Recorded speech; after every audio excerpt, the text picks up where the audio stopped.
සුබ දවසක් සියලු දෙනාම සාදරයෙන් පිළිගන්නවා කොමර්ස් ටියුබ් YouTube නාලිකාව සඳහා. අපි අදත් අරගෙන ආවා ඔයාලට ඉතාමත් වැදගත් වීඩියෝ එකක්. අපි අද කතා කරන්න යන්නේ ට්‍රාන්ස්පෝර්ටේෂන් ප්‍රොබ්ලම්. එහෙම නැත්නම් පරිවහන ආකෘතිය ගැටලුවක් කොහොමද නිවැරදිව විසඳන්නේ කියලා. අපි වීඩියෝ එකට යන්න කලින් මතක් කරනවා ඔයාලා තාම අපේ channel එක subscribe කරලා නැත්නම් පහළ subscribe button එක click කරලා notification on කර ගැනීම සඳහා bell icon එක click කරන්න. අපි එහෙනම් දැන් අද වීඩියෝ එකට යමු. සෑම ආයතනිකම ප්‍රධානම අරමුණු දෙකක් තියෙනවා. එකක් තමයි තමන්ට යන පිරිවැය අවම කරගන්න. ඒ වගේම තමාගේ ලාභය උපරිම කර ගැනීම ව්‍යාපාරික අරමුණ. මේ පිරිවැය අවම කර ගැනීමෙන් සහ ලාභය උපරිම වැඩ පරිදි ප්‍රවාහන කටයුතු කොහොමද සිදු කරන්නේ කියලා තමයි අපි ට්‍රාන්ස්පෝර්ටේෂන් ප්‍රොබ්ලම් වලදී කතා කරන්නේ.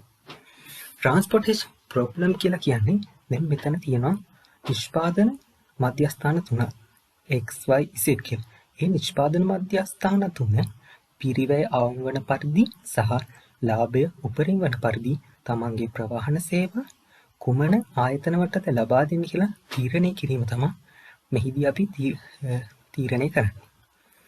ABCD කියන ආයතන වලට XYZ කියන ආයතන වලින් ප්‍රවාහනය කිරීමට යන පිරිවැයන් ටික තමයි ඔය 200 270 350 විදිහට දීලා තියෙන්නේ. එක ආයතනකින් සපයන ප්‍රමාණය, ඉල්ලුම් ප්‍රමාණය, ඒ වගේම පිරිවැය අතර සැසඳීමක් කරලා අපි බලන්න ඕනි ප්‍රශස්ත ප්‍රවාහන පිරිවැය කුමක්ද කියලා. ඒක බලන්න තමයි අපි ට්‍රාන්ස්පෝර්ටේෂන් ප්‍රොබ්ලම් යොදාගන්නේ. අපි නම් බලමු කොහොමද ට්‍රාන්ස්පෝර්ටේෂන් ප්‍රොබ්ලම් ගැටලුව කොහොමද හරියට විසඳගන්නේ කියලා. ට්‍රාන්ස්පෝර්ටේෂන් ප්‍රොබ්ලම් වලදී යොදාගන්න මෙතඩ් ප්‍රධාන වශයෙන් තුනක් තියෙනවා. පළවෙනි එක තමයි north west corner method. දෙවෙනි එක least cost method. තුන්වෙනි එක තමයි Wallace approximate method. ඔය මෙතඩ් තුනටම ඔයාලා ට්‍රාන්ස්පෝර්ටේෂන් ප්‍රොබ්ලම් එකක් කොහොමද විසඳන්නේ කියලා ඉගෙන ගන්න ඕනේ. ඒ වගේම ඔයාලගේ විභාගෙදී දෙන්න පුළුවන් මොන ක්‍රමයකටද විසඳන්න ඕන කියලා. එක්කෝ north west corner method හරි, least cost method හරි, Wallace approximate method හරි. ඒ තුනෙන් එකකට තමයි ඔයාලට කොහොමද විසඳන්න දෙන්නේ. ඒක නිසා තුනම හදන විදිහ ගැන මම අද මේ වීඩියෝ එකෙන් කතා කරනවා. ඔයාලා වීඩියෝ එක ස්කිප් නොකර දිගටම බලන්න කියලා මම කියනවා. ඒ වගේම ඔයාලත් මාත් එක්ක ගාන හදාගෙන ගියොත් ඔයාලට හොඳ අවබෝධයක් ලබා ගන්න පුළුවන්. කොහොමද මේ මෙතඩ් තුන වෙනස් වෙන්නේ වගේම මෙතඩ් තුනෙන් කොහොමද ගාන හදන්නේ කියලා. මම එහෙනම් දැන් ගාන හදන්න පටන් ගන්නවා. අපි එහෙනම් මුලින්ම north west corner method එකකින් ගාන හදන විදිය ගැන කතා කරලා ඉමු. හරි. ඔයාලට පේපර් එකේ මුලින්ම දෙනවා මේ වගුව. මේක තමයි initial transportation table එක. මේ වගේ ඔයාලට දීලා තියෙනවා මොන දෙපාර්තමේන්තු වලින් මොන ෆැක්ටරි වලින් මොන ඩිපාර්ට්මන්ට් වලටද තමාගේ සේවාව සපයන්නේ කියලා. මෙහිදී ෆැක්ටරි තුනක් තියෙනවා. F1, F2, F3 කියලා. ඒ ෆැක්ටරි වලින් මොන ඩිපාර්ට්මන්ට් වලටද තමාගේ සේවාව සපයන්නේ සහ ඒ සේවාවන්ට සැපයීමේදී යන පිරිවැය. ඒවත් අපි දැන් කොළඹින් නුවරට ගෙන්න ගත්ත කියමුකෝ ඇඳුම. ඒ ඇඳුම ගෙන්නදී අපිට කියනවා ඩිලිවරි ෆී එක මෙච්චරක් යනවා කියලා. ඒවා තමයි මේ තියෙන්නේ. ඒ වගේ යන කොස්ට් එකෙන් තමයි F1 ඉඳන් S1 කට යන්න කොස්ට් එක 20ක්. F1 ඉඳන් S2 කට කොස්ට් එක 27ක්. ඒ විදිහට ෆැක්ටරි එකක ඉඳන් ඩිපාර්ට්මන්ට් එකකට යන කොස්ට් එක තමයි ඔය වගුවේ මැද දීලා තියෙන්නේ. ඒ වගේම කොච්චර සප්ලයි කරනවද කොච්චර ඩිමාන්ඩ් එක තියෙනවද කියලා මේ වගුවේ දීලා තියෙනවා. සප්ලයි එකයි ඩිමාන්ඩ් එකයි කොස්ට් එකයි තුනේ සැසඳීමක් තමයි ඉනිෂියල් ට්‍රාන්ස්පෝර්ටේෂන් ටේබල් එකෙන් කරන්නේ. ඒ වගේම ඔයාලා හැම වෙලේම බලන්න ඕනි ඩිමාන්ඩ් අගයන්ගේ සප්ලයි අගයන්ගේ එකතුව සමානද කියලා. එකතුව සමාන වුණොත් තමයි අපිට ගාන හරියට හදන්න පුළුවන්. ඔයාලා මුලින්ම බලන්න ඕනි ඩිමාන්ඩ් ටික එකතුවයි සප්ලයි ටික එකතුවයි සමානද කියලා. මේ ඉනිෂියල් ට්‍රාන්ස්පෝර්ටේෂන් ටේබල් එක ඒ වගේම මොන ක්‍රමයකට හැදුවත් එකම ට්‍රාන්ස්පෝර්ටේෂන් ටේබල් වගුව තමයි යන්න. අපි මෙතඩ් තුනටම යූස් කරන්නේ එකම වගුව. ඒක නිසා ඔයාලා මුලින්ම මේ වගුව ඇඳගෙන ඉන්න ඊළඟට අපිත් එක්ක ගාන හදාගෙන යන්න. අපි එහෙනම් දැන් ගානට යමු.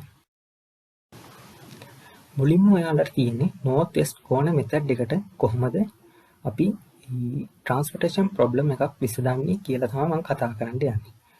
හරි. මේකදී ඔයාලා මුලින්ම කරන්න ඕනි අර කොස්ටාගේ ටික වගුවක් ඇඳලා මේ වගුව ඉස්සෙල්ලාම ඇඳ ගන්න ඕනි ඔයාලා. මේ වගුවේ අර රතු පාට තියෙන 300 ඔයාලා ලියන්න නැතුව ෆැක්ටරි ටික මෙහෙන් ලියන්න අනිත් පැත්තට දාන්න ඩිපාර්ට්මන්ට් ටික F1 F2 F3 ඒ වගේම S1 S2 S3 S4 අන්තිමට සප්ලයි තීරුවේ අගයන් ටික අපිට පේපර් එක දෙන්න හින්දා ඒ ටික එහෙම ලියනවා. ඩිමාන්ඩ් අගයන් ටිකක් ලියනවා. ඊළඟට මැද කොටු ටික හිස් තියෙන්න ඕනේ. ඒ වගේම අපි අර කලින් දීලා තිබ්බ කොස්ට් අගයන් ටික ඒ හිස් කොටු වල උඩින් ওই විදිහට ලියාගන්න. අපි අර කලින් ඉනිෂියල් ටේබල් එකේ තිබ්බ කොස්ට් අගයන් ටික තමයි තියෙන්නේ අපේ ඒ උඩ 20 27 35 කියලා. ඔයාලත් ওই විදිහට හිස් කොටු තියලා කොස්ට් අගයන් ටික ලියලා වගුව ඇඳ ගන්න ඕනි මුලින්. ඊළඟට ඔයාලා කරන්න ඕනි north west corner method එක ක්‍රමයට අනුව නම් හදන්න ඕනි. ඔයාලා මුලින්ම තෝරගන්න ඕනි කොනේම තියෙන කොටුව. ඒ කියන්නේ F1 S1 කොටුව. කියන්නේ cost එක 20ක් තියෙන කොටුව. ඒ කොටුවෙන් තමයි අපි පටන් ගන්න ඕනි මේ method එක අනුව ගාන හදන්න. එතකොට ඒ කොටුවට දාන්නේ මොන අගයද කියලා අපි බලන්න. ඒ කොටුවට දාන අගය තීරණය කරන්නේ ඩිමාන්ඩ් අගේ සප්ලයි අගේ දෙකෙන් අඩු අගේ. මෙතන ඩිමාන්ඩ් එක තියෙනවා 350. S1 තීරුව යටතේ යටටම ගියහම පෙන්නනවා ඒකේ තියෙන ඩිමාන්ඩ් එක. ඒකේ ඩිමාන්ඩ් එක 350යි. ඒ වගේම සප්ලයි එක F1 යටතේ 300යි. 350යි දෙකෙන් අඩු එක 300. ඒක නිසා අපි එතෙන්ද 300 අගේ දානවා. ඊළඟට අපි බලමු කොහොමද ඉතුරු ටික කරන්නේ කියලා. අපි දැන් කතා කරා F1 S1 කොටුවට කොහොමද 300 ආවේ කියලා. ඊළඟට ඔයාලා F1 යටතේ තීරුවට 300 දැම්ම කියන්නේ F2 F3 F4 ඒ තුනට ආයේ කිසිම ඉලක්කමක් දාන්න බෑ. මොකද F1 තීරුවේ අපිට සප්ලයි එක උපරිම දෙන්න පුළුවන්ගේ 300යි. ඒ 300 අපි F1 S1 යටතේ දෙන හින්දා අපිට ආයේ ඒ කොටු වලට මුකුත් අගයන් දෙන්න බෑ. ඔයාලට උපරිම දෙන්න පුළුවන් සප්ලයි එක හෝ ඩිමාන්ඩ් එක තමයි යටින් දීලා තියෙන්නේ. ඒ අගයන් ඉක්මවා යන්න බෑ කිසිම මැදට එන ඉලක්කමක්. දැන් මෙතන 300 දැම්ම කියන්නේ අපිට ආයේ F1 තීරුවට කිසිම ඉලක්කමක් දාන්න බෑ. හැබැයි S1 යටතේ 350ක් තියෙන හින්දා අපිට කොස්ට් එක 18ක් තියෙන කොටුවට හරි 12 තියෙන කොටුවට හරි 50ක් දාන්න පුළුවන්. ඒක දාන්නේ කොහොමද කියලා අපි දැන් බලමු. ඔයාලා දැන් මුලින්ම මම කිව්ව තෝරගන්න කියලා කොනේම කොටුව. ඒ කියන්නේ කොස්ට් එක 20ක් වුණ F1 S1 කොටුව මුලින්ම තෝරගත්තා. ඊළඟට ඔයාලා යන්න ඕනි ඒ කොටුවට ආසන්නතම කොටු දෙක. ඒ කියන්නේ දකුණ පැත්තෙන් තියෙන කොටුව හරි පහළින් තියෙන කොටුව හරි. ඒ කොටු දෙක ගත්තාම ඔයාලට තියෙන්නේ 27ක් කොස්ට් එක තියෙන කොටුවයි 18ක් කොස්ට් එක තියෙන කොටුවයි. එතකොට මම කිව්වා 27ක් කොස්ට් එක තියෙන කොටුවයි 35යි 15ක් කොස්ට් එක තියෙන කොටුවයි ඒ කොටු තුනම අගයන් දාන්න බැරි නිසා ඒ කොටු වලට මම නිකන් කතිර දාලා තියෙන්නේ පෙන්නන්න විතරයි. එහෙම කතිර දාන්න ඕනේ ඔයාලට ඒවට ඉලක්කමක් දාන්න බෑ කියන තමයි මම කතිර දාලා තියෙන්නේ. ඒක නිසා අපිට 27 කොස්ට් එක තියෙන කොටුවට දාන්න බැරි හින්දා ඉලක්කමක් අපි තෝරගන්නවා 18 කොස්ට් එක තියෙන කොටුව. ඊළඟට 18 කොස්ට් එක තියෙන කොටුවට දාන්න ඕනි සප්ලයි එක ඩිමාන්ඩ් එක දෙකෙන් අඩු වගේ. F2 තීරුවේ සප්ලයි එක තියෙන්නේ උපරිම 500යි. S1 යටතේ උපරිම තියෙන 350යි. එතකොට 350යි 500යි දෙකෙන් අඩු වගේ 350යි. 350 තියෙන්නේ S1 තීරුවේ. එතකොට S1 තීරුවේ 350ම අපිට දාන්න බෑ. මොකද අපි කලින් 300 දාලා තියෙනවා. එතකොට 300 350 එකතු 700 650ක් එන්න. හැබැයි 650ක් දාන්න බෑ. උපරිම අපිට ඩිමාන්ඩ් එක දෙන්න පුළුවන් 350යි. ඒක නිසා ඩිමාන්ඩ් එකෙන් අපි කලින් දාපු අගේ අඩු කරනවා. 350න් 300 අඩු කරාම අපිට උපරිම ඩිමාන්ඩ් එක දෙන්න පුළුවන් 50යි. ඒ අගේ අපි දානවා කොස්ට් එක 18ක් වුණ කොටුවට. එතකොට 50ක් එතෙන්ට දැම්ම කියන්නේ අපේ S1 තීරුව යටතේ ඩිමාන්ඩ් එක ෆුල් කවර් වෙලා තියෙනවා. ඒක නිසා අපිට කොස්ට් එක 12ක් තියෙන කොටුවට ආයේ කිසිම ඉලක්කමක් දාන්න බෑ. ඒක නිසා අපි මේ කොටුව අපි අයින් කරලා දානවා. එතකොට අපිට ඉතුරු වෙන්නේ තව කොටු 6යි. අපි බලමු ඉතුරු ටික කොහොමද කරන්නේ කියලා. දැන් අපි කතා කරා cost එක 20ක් තියෙන කොටුවයි 18ක් තියෙන කොටුවටයි කොහොමද 350යි ආවේ කියලා. ඒ විදිහටම දැන් අපි බලන්න ඕනි ඊළඟ එක කරන්නේ කොහොමද කියලා. දැන් අපි අන්තිමයට හැදුවේ F2 S1 කොටුව. කියන්නේ අගේ 50ක් ආපු කොටුව. ඒ කොටුව ඉඳන් දැන් අපි ආයෙත් බලන්න ඕනි දකුණු පැත්තෙන් තියෙන කොටුවයි පහළින් තියෙන කොටුවයි. පහළින් තියෙන කොටුව මම කලින්ම කිව්වා කිසිම ඉලක්කමක් දාන්න බෑ කියලා. ඒක නිසා දැන් අපිට ඉලක්කමක් දාන්න පුළුවන් එකම කොටුව දකුණෙන් තියෙන කොටුව. දැන් දකුණෙන් තියෙන කොටුවට ගියාට පස්සේ දකුණෙන් තියෙන කොටුවේ අපි ඊළඟට බලන්න ඕනි සප්ලයි එකයි ඩිමාන්ඩ් එකයි දෙකෙන් අඩු වගේ. ඒ දෙකෙන් අඩු වගේ තමයි 400. 400 එතෙන්ට දැම්මම අපි බලන්න ඕනි සප්ලයි අගේ හරි ඩිමාන්ඩ් අගේ හරි ඉක්මවා යනවාද කියලා. 400 දැම්මා කියලා අපේ සප්ලයි අගේ ඉක්මවා යන්නේ නැහැ. මොකද කලින් තියෙන 50යි දැන් 400යි එකතුව 450යි. හැබැයි අපි ඩිමාන්ඩ් පැත්ත ගත්තොත් 400 දැම්ම තමයි ඔක්කොම කවර් වෙනවා. ඒක නිසා අපිට 17ක් කොස්ට් එක තියෙන කොටුවට ආයි ඉලක්කමක් දාන්න බෑ. ඒක නිසා ඒ කොටුවත් අයින් වෙලා යනවා. ඊළඟට අපි බලන්න ඕනි 400 කොටුවට පහළින් තියෙන එකයි දකුණෙන් තියෙන එකයි. එහෙනම් ඒක කරන්න කොහොමද කියලා බලමු. අපි දැන් 300යි 50යි 400යි ආපු විදිය ගැන කතා කරා. ඒ විදිහට මම දැන් කිව්වා 400 පහළින් තියෙන කොටුවයි දකුණෙන් තියෙන කොටුවයි තමයි ඊළඟට අපි කතා කරන්න ඕනේ. 400ට පහළින් තියෙන කොටුව අපි කලින්ම ඉවත් කරමු. මොකද S2 තීරුව යටතේ ඩිමාන්ඩ් එක ෆුල් කවර් වුණේ හින්දා. හැබැයි මම කිව්වා සප්ලයි එක 500ක් ඕනේ. හැබැයි අපි 450යි දැන්ට දීලා තියෙනවා. ඒකට අපිට 50ක් තව දෙන්න පුළුවන්. ඒක දෙන්න අපි බලන්න ඕනි F2 S3. ඒ අර්ථයේ තියෙන කොස්ට් එක 23ක් වෙච්ච කොටුව. ඒ කොටුවේ ඩිමාන්ඩ් එකයි සප්ලයි දෙකෙන් අඩු වගේ. ඒ දෙකෙන් අඩු එක 300යි. හැබැයි එතෙන්ට 300 අපිට දෙන්න බෑ. මොකද මං කිව්වා 300 එතෙන්ට දුන්නොත් අපේ සප්ලයි අගේ වඩා ඉක්මවා යනවා. ඒක නිසා අපිට උපරිම දෙන්න පුළුවන් අගේ තමයි 500 අර 450 අඩු කරන්න ඕනේ. එතකොට උපරිම අපිට 50යි දෙන්න ඕනේ. ඒ 50 දුන්න ගමන් F2 යටතේ තීරුවත් සම්පූර්ණයෙන් කවර් වෙනවා. එතකොට කොස්ට් එක 19ක් තියෙන කොටුව අපෙන් ඉවත් වෙනවා. එතකොට අපිට තව ඉතුරු වෙන්නේ කොටු දෙකයි. 14ක් කොස්ට් එක තියෙන කොටුවයි 28ක් කොස්ට් එක තියෙන කොටුව. අපි දැන් බලමු කොහොමද ඉතුරු ටික කරන්නේ. දැන් අපි මුලින් ඉඳන් කතා කරා කොස්ට් එක කොහොමද හැදෙන්නේ කියලා. නෝර්ත් වෙස්ට් කෝණ මෙතඩ් එකේ මුලින්ම අපි කොනේම තියෙන කොටුව තෝරගත්තා. ඊළඟට ඒ කොටුවට අපි අගයක් යෙදුවට පස්සේ සම්පූර්ණයෙන් කවර් වෙන සප්ලයි අගේ හෝ ඩිමාන්ඩ් අගේ තියෙන තීරු අපි ඉවත් කරනවා. ඒවා ඉවත් කරාට පස්සේ අපි බලන්න ඕනි ආසන්නම කොටු දෙක මොකද්ද? ඒ කොටු දෙකෙන් මොන කොටුවටද අපිට ඉලක්කමක් යොදන්න පුළුවන්. ඒකට අපි ඉලක්කමක් දානවා. ඒ විදිහට අපි ගියාට පස්සේ දැන් අන්තිමට අපිට ඉතුරුනේ තව කොටු දෙකයි. ඒ තමයි කොස්ට් එක 14ක් වුණ කොටුවයි කොස්ට් එක 28ක් වුණ කොටුවයි. කොස්ට් එක 14ක් වුණ කොටුවයි 28ක් වුණ කොටුවේ අපි දැන් කොහොමද අගයන් යොදන්නේ කියලා බලමු. අපි ඊට කලින් ඉවර කරේ කොස්ට් එක 23ක් වුණ කොටුවට 50ක් දාලා. එතකොට අපි දැන් මෙතනදී බලන්න ඕනේ මේ 50 කොටුවට ආසන්න කොටු දෙක මොනවද? 19ක් කොස්ට් එක තියෙන කොටුවයි 14ක් කොස්ට් එක තියෙන කොටුවයි. එතකොට 14ක් කොස්ට් එක තියෙන කොටුවට තමයි අපිට දැන් දාන්න පුළුවන් අගය. මොකද 19ක් තියෙන කොස්ට් එක අපි කතිරය දාලා ඉවත් කරා. එතකොට 14ක් තියෙන කොස්ට් එක ගත්තත් ඒකේ සප්ලයි එකයි ඩිමාන්ඩ් එකයි දෙකේ අඩු වගේ 300යි. හැබැයි 300ම දාන්න බෑ. මොකද අපි කලින් 50ක් S3 තීරුවේ දාගෙනවා. ඒ 50 අයින් කරාම දාන්න පුළුවන් උපරිමේ 250යි. ඒ 250 දැම්මට පස්සේ අපිට ඉතුරු වෙන්නේ කොස්ට් එක 28ක් තියෙන කොටුව විතරයි. ඒකට අපිට දාන්න වෙන්නේ 200 අගේ. මොකද ඩිමාන්ඩ් සප්ලයි දෙකෙන් අඩු වගේ 200යි. ඒක නිසා අපි එතෙන්ට 200 දානවා. දැන් මෙහෙම 200 දැම්මට පස්සේ ඔයාලා බලන්න හැම පැත්තෙම කොස්ට් එකයි ඩිමාන්ඩ් එකයි කිසියම් කොටුවකට වැටලා තියනවාද කියලා. දැන් අපි මුලින් ඉඳන් ගත්තොත් S1 තීරුවේ ඩිමාන්ඩ් එක උපරිම 350යි. ඒ 350 අපි ඇවිල්ලා තිනා 20 කොස්ට් එක යටතේ 300ක් 18 කොස්ට් එක යටතේ 50ක් ඊළඟට බලන්න 400ක් ඩිමාන්ඩ් එක තියෙන 31 කොටුවේ 300ක් තියෙන 50යි 250යි එකතුව.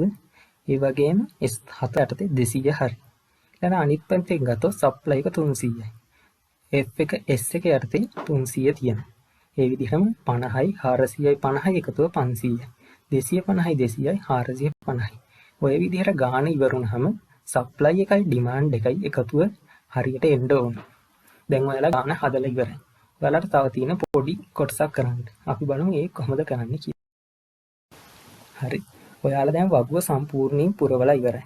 ඔයාලට අන්තිමේට කරන්න තියෙනවා total transportation cost එක හොයන්න. ඔයාලට පිරිවැය අවම වන පරිදි, ලාභ උපරිම වන පරිදි ප්‍රවාහන පිරිවැය කොච්චරක් යනවාද කියලා තීරණය කරන්න ඕනේ. ප්‍රවාහන පිරිවැය තීරණය කරන්න නම් ඔයාලා කරන්න ඕනේ එක එක මධ්‍යස්ථාන වල ඉඳන් එක එක පිරිවැය ස්ථාන වලට යන අගයන් තීරණය කරන්න ඕනේ. එතකොට අපි දැන් හොයාගත්ත අගයන් තියෙනවා 350, 400, 50, 250, 200 කියලා. ඔය අගයන් ටික ඒ කොටු වලට අදාළ කොස්ට් අගයන්ගෙන් වැඩි වෙන්න ඕනේ. දැන් අපි මුලින්ම ගත්තොත් F එක S එක. F එක S එක කොටුවේ තියෙනවා කොස්ට් එක 20ක්. ඒ වගේම අපි හොයාගත්ත අගය තියෙනවා 300. 300 20ෙන් වැඩි කරොත් උත්තරේ එනවා 6000ක්. ඊළඟට යන්න F2 S එක. ඒකේ තියෙනවා 50කුයි 18යි. 50 18න් වැඩි වුණාම 900යි. ওই විදිහට අපි හොයාගත්ත කොටු 6ෙම අගයන් ටික වැඩි කරලා ගන්නවා. එතකොට ඔයාලට එනවා total transportation cost එක. දැන් මේකේ උත්තරේ එන්නේ 29550. ඕක තමයි north west corner method එක අනුව total transportation cost එක. ඔයාලට ගාණක් හදාන්න දුන්නොත් ඔයාලට මුලින්ම initial table එක දෙනවා. ඊළඟට ඔයාලා මේ වගුව ඇඳගෙන ওই විදිහට වගුවට අගයන් යොදලා total transportation cost එක හොයලා දුන්නොත් සම්පූර්ණ ලකුණුම ලැබෙනවා. අපි දැන් එක මෙතඩ් එකක් කතා කරලා ඉවරයි. අපි දැන් බලමු ඊළඟ මෙතඩ් එක අනුව කොහොමද total transportation cost එක හදන්නේ කියලා. අපි දැන් කතා කරමු least cost method එක අනුව කොහොමද transportation problem එකක් විසඳලා ප්‍රශස්ත විසඳුම ලබා ගන්න කියලා.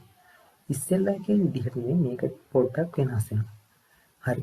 අපි දැන් එහෙනම් ගන්නට මේකෙදිත් initial transportation table එක එකමයි. ඒ table එක අනුව අපි විසඳන විදිහ විතරයි වෙනස් වෙන්නේ. එතකොට ඔයාලා මුලින්ම ඉස්සෙල්ලා එක වගේම වකුවක් අහගන්න ඕනේ. supply ටිකයි demand ටිකයි cost ටිකයි දාලා. ඊළඟට හිස් කොටු ටික අපි පුරවයි ගන්න. මුලින්ම මේක කරන්න ඕනේ cost වල අඩුම cost එක තෝරගන්න ඕනේ. cost වල අඩුම cost එක තමයි 12. 12 cost එක ගත්තාම ඉස්සෙල්ලා එක වගේම අපි demand එකත් supply එකත් දෙකෙන් අඩු වගේ තෝරගන්නවා. demand supply දෙකෙන් අඩු කියන්නේ 350. ඒ 350 අපි දානවා cost එක අඩුම හිස් කොටු වල.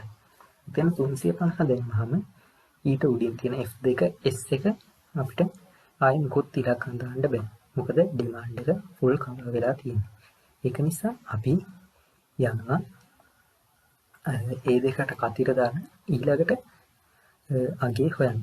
අපි ඉස්සෙල්ලා එකේ හෙව්වේ 350 ළඟ තියෙන කොටු දෙකේ තමයි අපි බැලුවේ මොන ඉලක්කම දෙන්නේ කියලා. හැබැයි මේකෙදි වෙන්නේ එහෙම නෙමෙයි. අපි බලමු මේකේ කොහොමද වෙන්නේ කියලා. අපි දැන් කතා කරා 350 අගේ ආපු විදිහ. අපි බලමු දැන් ඊටු ටික කරන්නේ කොහොමද කියලා. දැන් ඉස්සෙල්ලා කියනනම් අපි කරේ ළඟ තියෙන කොටු වලට තමයි දැම්මේ. හැබැයි මේකේ වෙන්නේ එහෙම නෙවෙයි. මේකේ වෙන්නේ දැන් අපි ඉතුරු වෙලා තියෙන කොටු ටිකෙන් ඊළඟට අඩුම කොස්ට් එක තියෙන කොටුව තෝරගන්න ඕනේ. ඊළඟට අඩුම කොස්ට් එක තියෙන්නේ 14. 14 කොස්ට් එක තියෙන කොටුවේ අපි බලන්න ඕනේ ඉස්සෙල්ලා වගේම සප්ලයි එකයි ඩිමාන්ඩ් එකයි දෙකෙන් අඩු වගේ මොකද්ද කියලා. සප්ලයි එකයි ඩිමාන්ඩ් එකයි ගත්තාම සප්ලයි එක තියෙනවා 450ක් ඩිමාන්ඩ් එක තියෙනවා 300ක්. ඒ දෙකෙන් අඩු වගේ එන්නේ 300. හැබැයි 300ම දාන්න බෑ. මොකද 300 තෙන්ද දාන්න බැරි F3 තීරුවේ අපි මීට කලින් දාලා තියෙනවා 350. ඒක නිසා අපිට උපරිම දාන්න පුළුවන් 100යි. ඒ 100 අපි දැම්මට පස්සේ 17ක් කොස්ට් එක තියෙන කොටුව 28ක් කොස්ට් එක තියෙන කොටුව අපි අයින් කරලා දානවා. අපි කතිරදා කොටු වල කොස්ට් එක සැලකිල්ලට ගන්න නැතුව තමයි හදන්න ඕනි. අපිට එතකොට තව ඉතුරු වෙන්නේ කොටු 6යි. අපි බලමු මේ කොටු ටික කොහොමද කරන්නේ කියලා. හරි. අපි දැන් කතා කරා 350යි 100යි ආවේ කොහොමද කියලා. එතකොට අපිට දැන් ඉතුරු වෙලා තියෙන කොටු වලින් ඊළඟට ආයෙත් කරන්න ඕනේ අඩුම කොස්ට් එක තියෙන අගේ තෝරන්න. අඩුම කොස්ට් එක තියෙන අගේ තමයි 15 කොස්ට් එක තියෙන කොටුව. 15 කොස්ට් එක තියෙන කොටුවේ අපිට ඩිමාන්ඩ් එක තියෙනවා 200, සප්ලයි එක තියෙනවා 300. එතකොට ඩිමාන්ඩ් සප්ලයි දෙකෙන් අඩු වගේ 200යි. ඊළඟට අපි බලන්න ඕනේ ඒ තීරුවේ වෙනත් ඉලක්කමක් අපි දාලා තියෙනවද කියලා. F1 තීරුවේ අපි මුකුත් දාලා නැහැ. S4 තීරුවේ දාලා නැහැ. ඒක නිසා අපිට දෙන්න පුළුවන් අඩුම ඉලක්කම 200ම දෙන්න පුළුවන්. අපි එතෙන්ට 200 දීලා අපි ඊළඟ කොටස හදන්න. ඊට කලින් 200 S4 යටතේ ෆිල් වුණ හින්දා අපිට 19ක් කොස්ට් එක තියෙන එකයි 28ක් කොස්ට් එක තියෙන කොටුවටයි කිසිම ඉලක්කමක් දාන්න බෑ. ඒකත් අපි අයින් කරලා දානවා. හරි. අපි බලමු ඊළඟ කොටුව 4 කොහොමද සම්පූර්ණ කරන්න කියලා. දැන් අපි ඉතුරු වෙලා තිබේ කොටු 4. ඒ 4ෙන් අඩුම කොස්ට් එක තියෙන්නේ 23ක්. ඒකට අපි දාන්න පුළුවන් ඩිමාන්ඩ් සප්ලයි දෙකෙන් අඩු වගේ. ඩිමාන්ඩ් සප්ලයි දෙකෙන් අඩු වගේ 300යි. හැබැයි 300 දාන්න බෑ. අපි S3 තීරුවේ කලින් 100ක් දාලා තියෙනවා. ඒ 100 අයින් කරාම අපිට උඩරිම දෙන්න පුළුවන් 200යි. ඒ 200 අපි දානවා. ඒ 200 දුන්න ගමන් 35 කොස්ට් එකක් තියෙන කොටුව වැහිලා යනවා. අපිට තව ඉතුරු වෙන්නේ කොටු දෙකයි. මේ කොටු දෙක අපි කලින් කරා වගේම කොස්ට් එක අඩු වගේට යොදන්න තියෙනවා. අපි බලමු මේ දෙකත් කරන්නේ කොහොමද කියලා. මම ඔයාලට පියවරෙන් පියවර හැමදේම කියලා දුන්නා. ඒ වගේම මේකත් කරන්න තියෙන්නේ කලින් එක වගේමයි. අපි දැන් ගානේ අන්තිම කොටසට ඇවිල්ලා තියෙන්නේ. මේකෙත් ඉතුරු වෙලා තිබ්බේ කොටු දෙකයි 31යි 27යි. 27 තමයි අඩුම කොස්ට් එක. එතකොට අපිට පුළුවන් දාන්න 400යි 300 දෙකෙන් අඩු වගේ. අඩු වගේ 300යි. හැබැයි 300 දාන්න බෑ. මොකද F1 තීරුවේ කලින් 200ක් තියෙනවා. ඒක නිසා අපි දානවා 100. ඒකට 100 දැම්මට පස්සේ අපේ ඉතුරු වෙන එක කොටුවයි ඒ කොටුවට දාන්න පුළුවන් අපිට උපරිමේ 300යි. එතකොට අපි least cost method අනුව අපි transportation table එක හදලා ඉවරයි. මේකෙත් අපි ඉස්සෙල්ලා වගේම බැලුවොත් F1 තීරුව සම්පූර්ණයෙන් supply එක 300 ඇවිත් තියෙනවා. F2 supply එක 500ක් F3 supply එක ඒ වගේම demand තීරුත් හරියට ඇවිල්ලාද කියලා ඔයාලා බලන්න ඕනේ. හරි අපි එහෙනම් බලමු මේකේ කොහොමද total transportation cost එක හොයන්නේ කියලා. ඉස්සෙල්ලගේ වගේම තමයි මේකේ total transportation cost එක හොයන්න ඕනේ. අපි හෙව්වාගේ අදාළ cost එකේ වැඩි කරලා. මුලින්ම බැලුවොත් F1 S2 F1 S2 අපි හෙව්වාගේ ආවේ 100. cost එක 27. එතකොට 27 100ෙන් වැඩි කරාම එනවා 2700. ඒ විදිහට අපි ඉතිරි ටික F1 S4 යටතේ 215න් 331න් 223න් ඒ විදිහට අපි cost එකයන් ටික අදාළ අගයන්ගෙන් වැඩි කරලා 15ට එකතු කරාම අපිට එනවා least cost method අනුව total transportation cost එක 25200ක්. ඔයාලට least cost method අනුව හදන්න කිව්ව ඔය විදිහට තමයි කරන්න ඕනේ. වගුවෙන්ද වගුවේ හිස්තැන් ටික පිරෙව්වා ඔය විදිහට total transportation cost එක හොයලා පෙන්නනවා. ඔයාලට සම්පූර්ණ ලකුණු ලැබෙනවා. අපි දැන් method දෙකක් කතා කරලා ඉවරයි. අපිට තව තියෙන්නේ එක method එකක් ගැන කතා කරන්න විතරයි.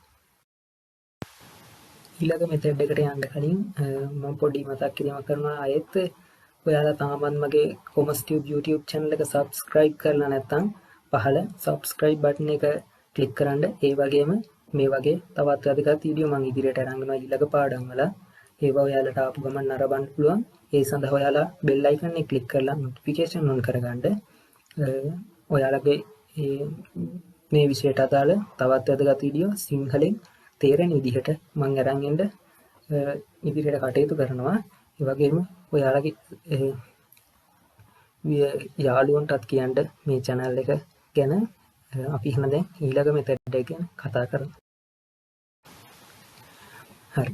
අපි දැන් ඉන්නේ අන්තිම method එක ගැන කතා කරන්න. මේකේ කරන්න තියෙන්නේ අර දෙකට වඩා වෙනස් විදිහකට. අපි දැන් ඉන්නේ WAM method එක. ඒ කියන්නේ walls approximate method එක. හරි. මේකෙදිත් ඔයාලා මුලින්ම වගුව ඇඳ ගන්න ඕනි අර විදිහටම demand තීරුවයි supply තීරුවයි දාලා ඒ වගේම මැද කොටු ටික හිස් තියලා කොස්ට් එකෙන් දාලා ඔය වගුව ඇඳ ගන්න ඕනේ. හරිද? අපි දැන් බලමු මේක කොහොමද කරන්න කියලා. මේකෙදි පොඩ්ඩක් නෙවෙයි ගොඩක් වෙනස් වෙනවා කලින් ක්‍රම දෙකට වඩා. ඒක නිසා හොඳට අහගන්න ඕනි. හරි. මේකෙදි මුලින්ම කරන්න ඕනි ඔයාලා penalty cost එකක් හොයන්න ඕනේ. penalty cost එක කියන්නේ අදාළ තීරුවලයි පේලි වලයි වෙන වෙනම අපි බලන්න ඕනි penalty cost එක. penalty cost එක හොයන්නේ දැන් අපි මුලින්ම ගත්තොත් S1 තීරුව. S1 තීරුවේ තියෙනවා ඔයාලට cost තුනක්. 20, 18, 12. ඒ cost තුනෙන් අඩුම cost එකයි ඊට වඩා වැඩි cost එකයි. කියන්නේ වැඩිම cost එක නෙවෙයි ගන්න ඕනේ. ඊට යට cost දෙක. කියන්නේ අඩුම cost එකයි ඒකට ආසන්නම cost එකයි. දැන් මේකේ 20, 18, 12 cost තුනෙන් අඩුම 12 වැඩිම 20 ඒ දෙක මැද තියෙන්නේ 18. කියන්නේ අඩුම එකට ආසන්නයේ තියෙන්නේ 18. ඒක නිසා 18න් 12ක් අඩු කරනවා. එතකොට එන උත්තරේ 6යි. අපි 6 කියන එක වගුවේ යටින් ලියා ගන්නවා. ඊළඟට ඒ විදිහට ඊළඟ එක S2 තීරුවේ තියෙනවා 27, 31, 17. 27යි 17යි අතර වෙනස 10යි. 10 ලියා ගන්න. ඊළඟට S3. S3 23යි 14යි 9යි. S4 19යි 15යි 4යි. ඊළඟට අපි බලන්න ඕනේ F1 තීරුව. F1 තීරුව ගත්තොත් 20, 27, 35, 15. අඩුම තියෙන්නේ cost එක 15යි. ඒ වගේම cost එක අඩුම එකට ආසන්නම එක තමයි 20. එතකොට 20යි 15යි වෙනස 5යි. ඒක අපි ලියා ගන්නවා 5. ඒ වගේම ඉතුරු දෙකක් කරන්න ඕනේ. 19යි 18යි වෙනස 1යි.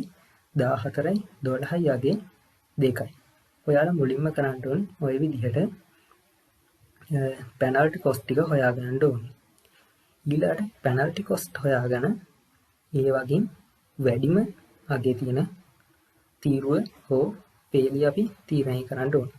මේකේ penalty cost තමයි 6, 10, 9, 4, 5, 1, 2. તો මේ වගේ වැඩිම අගේ තියෙන්නේ 10යි. ඒ 10 තියෙන්නේ S2 තීරුවේ. අපි එහෙනම් බලමු කොහොමද ගාන හදන්නේ කියලා.